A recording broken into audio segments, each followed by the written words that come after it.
Hello everyone, Toby from abletondrummer.com here. I have a new device for the Erae Touch 2, really nice MPE controller, and it now has a looper built in so you can record stuff into different sets.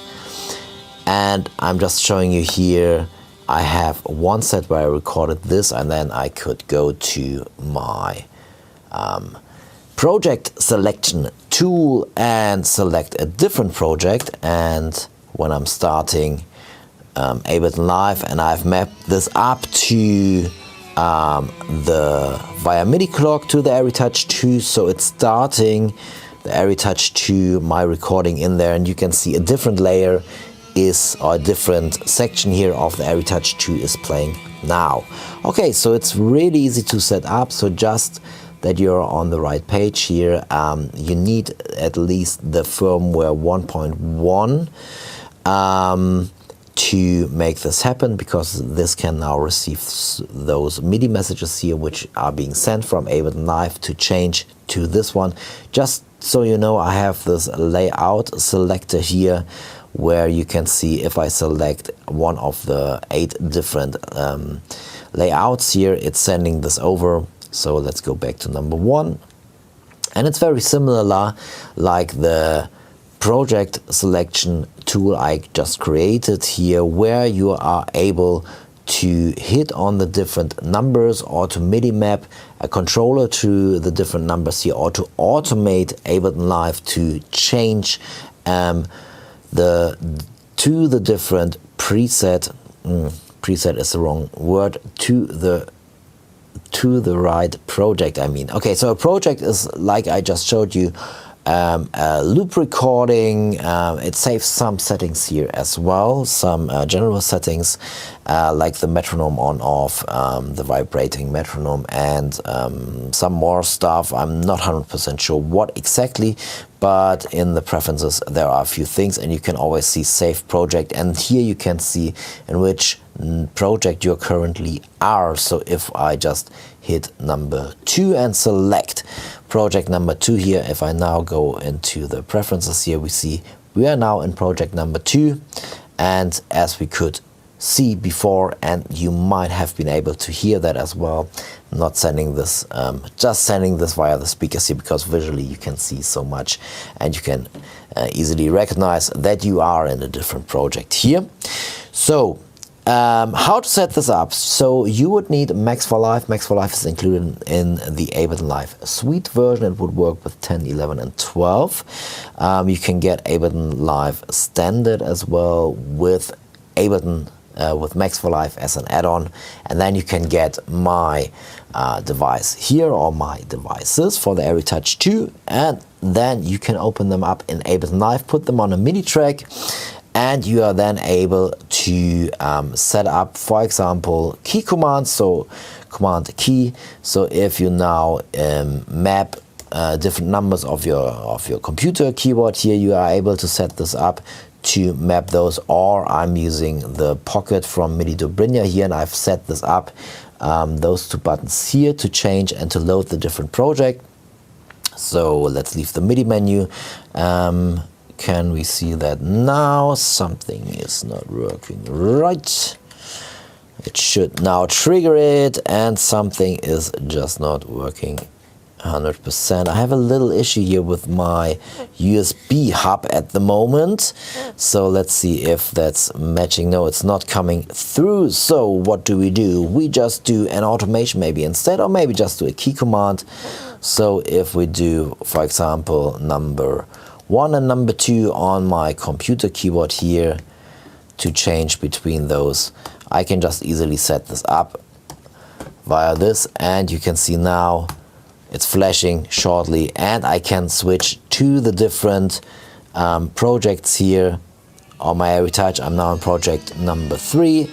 If I now hit the 1 on my computer keyboard, which triggers the 2 on the device, I'm now back to my project number 2.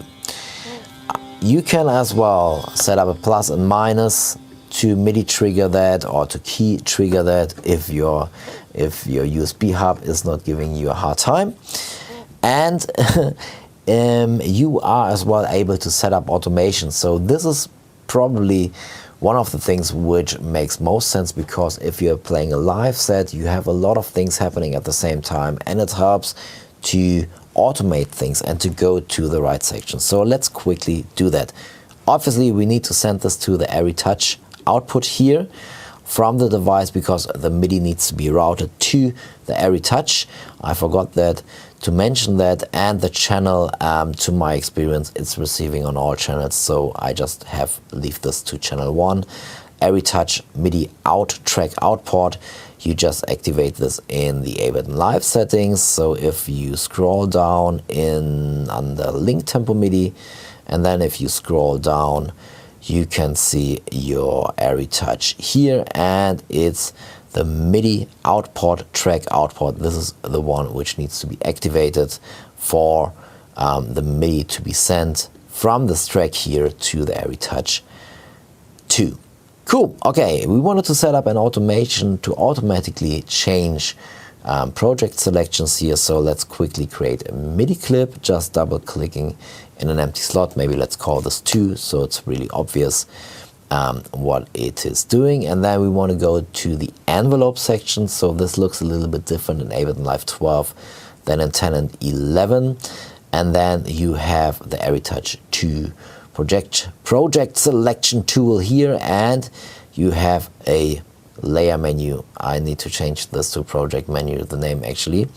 And then you could set this up here to trigger number 2. And then let us just duplicate this clip, call this 3, and let's set up the same envelope here to trigger number 3. So if we are now hitting that one, and if it's crossing the breakpoint, and we need to make sure actually to turn off the loop. I always forget this in the first when I'm first explaining this, because you don't want that the selection to be re-triggered again. Cool. So we are now on number 3. When we're playing Ableton Live, it should start in a second. Yeah, there we go. Project number 3. If I now trigger this clip here, which has an automation to send out to trigger number 2 on the project selection tool, I do this here now, it changes as well, and then unfortunately you have to restart Ableton Live if you're doing the MIDI clock thing here, because it needs first to load the set, and then it needs a start MIDI clock signal to actually start this. But if you're not using the MIDI clock sync, that is not a problem for you. Love it. Nice. Okay, yeah. So just follow the links in the video description, and as you can see, and as I showed you before, we have this layout selector here as well, which works very similar. You can change the names on both of the devices. They have nearly the same functionality, but the one is for changing layouts, so selecting different layouts. This could be automated here as well, obviously. You could even change the name to give them a name, custom name, so it will show up a custom name here, and you got the project selection here as well. Now both tools are being available. If you like what you see, you can find more info. Just follow the link in the video description. Take care. Bye bye.